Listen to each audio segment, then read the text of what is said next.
Hello नमस्कार। आप सबका एक बार फिर से बेसिक इंग्लिश क्लासेस के यूट्यूब चैनल पर स्वागत है। आज के क्लास में हम लोग चैप्टर 5 पढ़ेंगे। और अगर आप इससे पहले 4 चैप्टर नहीं देखे थे, आप लोग एक बार 4 चैप्टर देख लीजिए ताकि आपको आगे की क्लास बेहतर समझ में आए। ये आपका 12th इंग्लिश का जो जो सिलेबस है, जिसमें कि आपको 2 सेक्शन है। एक सेक्शन के बारे में बात करते हैं, पोइट्री सेक्शन और प्रोज सेक्शन। तो वहाँ से मैंने जो शुरुआत किया, पहले पोइट्री सेक्शन की शुरुआत किया है जिसमें कि 10 चैप्टर है, और आज उसका 5वां चैप्टर को कंप्लीट करेंगे। तो आप लोग शुरू से चैप्टर 1 से देखिए, आपको समझ में आएगा और आपके एग्ज़ाम में काफ़ी ज़्यादा हेल्प मिलेगा। तो चलिए आज के क्लास में हम लोग देखते हैं 5 चैप्टर में कौन सा चैप्टर है। देखिए, अगर हम लोग चैप्टर 5 की बात करते हैं तो चैप्टर 5 का नाम है एन एपिताफ। और जिसके अगर कवि के बारे में बात करते हैं, पोइट के बारे में, तो पोइट कौन है? वाल्टर डेला मेयर, या डीला मेयर भी बोलते हैं। ये है वाल्टर डीला मेयर। इसको याद करवाने का हम ट्रिक भी दिया है, चूँकि मैचिंग आपको 10 मार्क का पूछा जाता है, तो आप लोग एक बार मैचिंग को जाकर पहुँच देखिएगा, अच्छे से याद हो जाएगा आप लोग को। ठीक है, देखिए इसका बॉर्न बताए थे। बॉर्न का मतलब जन्म होता है 1873 में, डाइड हो गया 1956 में। बॉर्न हुआ एक गांव है कार्टन, जो कि कैंट में पड़ता है। तो कैंट एक शहर है जो कि इंग्लैंड में पड़ता है। तो किस गांव में? तो कार्टन गांव में। कहाँ पे? तो कैंट में। किस देश में? तो इंग्लैंड में। और बॉर्न कब हुआ? 1873। डाइड कब हो गया? 1956। ये चिल्ड्रन पोइट्स के रूप में फेमस है, यानी बच्चों के कवि इसको कहा जाता है। अभी तक आप जितने भी चैप्टर पढ़े हैं, पिछले 4 चैप्टर पढ़े हैं, उसमें कवि को कुछ न कुछ, पोइट को कुछ न कुछ कहते हैं, वो उस चीज़ का स्पेशल है। जैसे मेटाफिजिकल पोइट किसको कहते हैं, पीपल्स पोइट किसको कहते हैं, नेचर पोइट किसको कहते हैं, रोमांटिक पोइट किसको कहते हैं, ये सब आप हमें बताइए। तो मेरा एक क्वेश्चन है आप लोग से कि आप लोग बताइएगा उसको, रोमांटिक पोइट किस कवि को कहते हैं? आप हमें कमेंट्स में बताइएगा, ठीक है। तो आपने देखा कि बॉर्न कब हुआ और डाइड कब हुआ, और ये किस पोइट के रूप में फेमस है? तो चिल्ड्रन पोइट्स के रूप में फेमस है। देखिए, इनके साथ दुखद घटना घटा। जब ये 4 साल के थे तो इनके पिताजी का देहांत हो गया। पिताजी चल बसे, ठीक है। और ज़रा सोचिए, उस कम एज में पिताजी का जाना अपने आप में कितना एक कठिन भरा वो समय होगा। और फिर भी इतना आगे डेवलप करना, इतना आगे सक्सेस होना बहुत बड़ी बात है। अवार्ड की बात करते हैं, इसको पुरस्कार से सम्मानित किया गया था जिसका नाम है ऑर्डर ऑफ मेरिट 1953 में। और ये वहाँ की महारानी थी क्वीन एलिजाबेथ सेकेंड, उसके द्वारा इसको सम्मानित किया गया था इनके वर्क के लिए। तो बताइए कौन सा अवार्ड है? तो ऑर्डर ऑफ मेरिट। कब? 1953। किसके द्वारा? तो क्वीन एलिजाबेथ सेकेंड के द्वारा, ठीक है।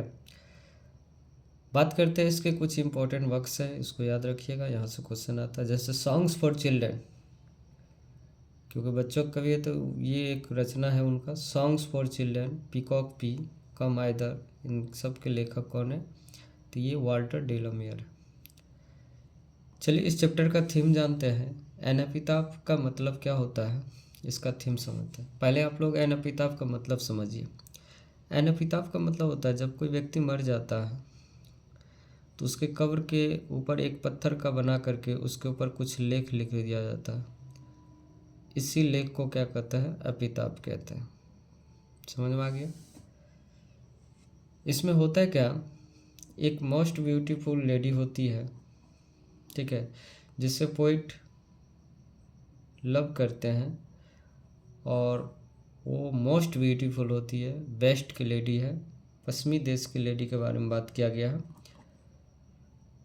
और वो इतनी सुंदर होती है कि वो सुंदरता में चूर होकर के अपने जीवन में कुछ ऐसा काम नहीं करती है जिससे कि उसको दुनिया याद रखा जाए। बस इसी तरह का कुछ आपको इसमें मिलेगा। पहले एक बार थीम को समझते हैं क्या है। इन दिस पोएम, इस पोएम में ही express his sad feeling for lady, उस लेडी के लिए इस चैप्टर में अपने सैड फीलिंग को दिखाता है, क्योंकि वो लेडी मर जाती है। तो जब मर जाती है तो मरने के बाद तो लोगों को कैसे याद किया जाएगा, कि वो अपने जीवन में कुछ ऐसा काम करते हैं तो लोग उसको याद करते हैं। जो जीवन में आज तक काम किए ही नहीं कोनो, तो बताइए उसको याद कौन रखेगा। तो कवि चूँकि उनसे प्रेम करते थे, इसीलिए उसके सैड फीलिंग यहाँ पे दिख रहा है उस लेडी के लिए। और makes us aware of the inhuman condition of modern life. आज मॉडर्न लाइफ में जो मानव का अमानवीय कंडीशन है, इनह्यूमन कंडीशन जो है, उसके बारे में दिखाया गया। बात समझ में आया। इस चैप्टर का अगर हम देखें, इस चैप्टर का आपको समरी पूछा जाएगा, इसीलिए आपको यहाँ पर लिखा है VVI फॉर एग्ज़ाम। एग्ज़ाम के लिए ये VVI है, आप इसको रट जाएंगे।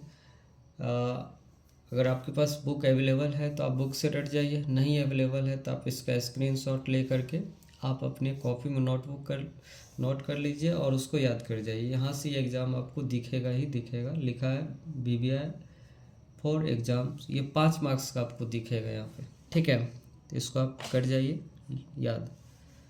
देखिए, an epitaph is a beautiful poem compose by an English poet Walter डेलामियर।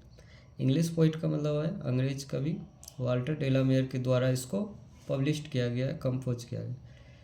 In this poem the poet express his sad feeling for a lady. इस कविता में जो कवि होते हैं अपने सैड फीलिंग को एक्सप्रेस करते हैं एक लेडी के लिए। The lady belongs to the west country, जैसा कि मैंने बताया कि लेडी वेस्ट कंट्री से बिलोंग करती है। He consider her the most beautiful and charming lady. वास्तविकता देखा जाए तो वो बहुत ही ज़्यादा क्या होती है, उसको कंसिडर किया गया है कि मतलब जो है वो काफ़ी ज़्यादा सुंदर और चार्मिंग लेडी थी, ठीक है।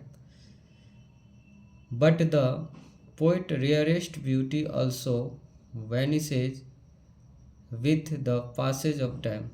लेकिन कवि का कहना है कि दुर्लभ, रेयरेस्ट ब्यूटी ही क्यों ना हो, यानी दुर्लभ सुंदरता ही क्यों ना हो, एक न एक दिन उसे समाप्त होना होता है, वो ख़त्म हो जाता है। वैनिसेज मतलब गायब हो जाता है। With the passes of time, समय बीतने पर सुंदरता भी ख़त्म हो जाती है, ठीक है। कितनों सुंदरता क्यों ना हो, वो ख़त्म होता है समय के हिसाब से। देखते होंगे बचपन में क्यूट दिखने वाला आदमी बड़े होने पे क्या होता है, उसका मुंह, ठीक है, अलग टाइप का मतलब चेंज हो जाता है। बचपन में क्यूट दिखने वाला बड़े होने पर मुंह डीजे जैसा लगेगा। मतलब एक एग्जांपल के लिए आप इसको समझ सकते हैं। मतलब आदमी हमेशा क्या होता है कि वो सुंदर हमेशा इक्वल नहीं रह सकता, एक सुंदरता ख़त्म होने वाला चीज़ है समय के हिसाब से। देखिए, there is no one to remember this beauty after work left behind by a person. देखिए, करेगा कोई उस सुंदरता को याद करने वाले नहीं है। After work left behind by a person मतलब अगर जब तक आप कोई अच्छे काम नहीं करते हैं तब तक आपको कोई सुंदरता को लेकर के याद करने वालों में से नहीं है। यहाँ पर देखिए, सिटेशन ऑफ देखिए यहाँ उल्टा लिखा गया, सीधा कर लेंगे यहाँ पे। Of this piece of work adds to the beauty of an epitaph. तो कुछ इसी तरह की सुंदरता को इसमें इस चैप्टर में दिखाया गया, ठीक है। तो आप समझ गए, इतना भी आप याद करके लिख देंगे तो आपको 5 मार्क्स मिल जाएगा। चलिए और इसको थोड़ा सा और डिटेल में समझ लेते हैं। एक समरी को हमने इकट्ठा करके यहाँ पर बता दिया, यहाँ से भी एक समरी ही है, तो इसको भी आप लोग एक बार देख लीजिए। यहाँ से भी आपको वहाँ पे आप कर सकते हैं, लिख सकते हैं, जो आपको आसान लगे वो आप कर सकते हैं, चूँकि इसमें हिंदी में भी समझने के लिए दिए हैं, ठीक है। तो देख लीजिए क्या। An epitaph is a melancholic poem. Melancholic poem का मतलब क्या है, एक उदासी भरा पोएम है, मेलनकोलिक पोएम है। रिटन बाय वाल्टर डेलामियर, किसके द्वारा लिखा गया? वॉल्टर डेलामेयर के द्वारा लिखा गया। He was an English poet famous for his writing for children. वो इंग्लिश पोइट है जो कि बच्चों के लिए काफ़ी ज़्यादा लिखा करते थे, फेमस थे। इन दिस पोएम, इस पोएम में he has talk that beauty, beauty के बारे में बात करते हैं। ट्रांसिएंट नेचर मतलब क्या? उन्होंने बताया कि सुंदरता हमेशा के लिए नहीं रहती है, ठीक है, उस ब्यूटी के बारे में बात करते हैं। नेक्स्ट पैराग्राफ देखिए क्या है। The poet is sitting near an epitaph. कवि क्या होता है? समाधि लेख के पास बैठा है। The epitaph belongs to a lady. वो एपिताफ जो होता है वह उस महिला की है। Is from the west country, जो किस कंट्री से बिलोंग करती है? तो वेस्ट कंट्री से बिलोंग करती है, पश्चिमी देश से।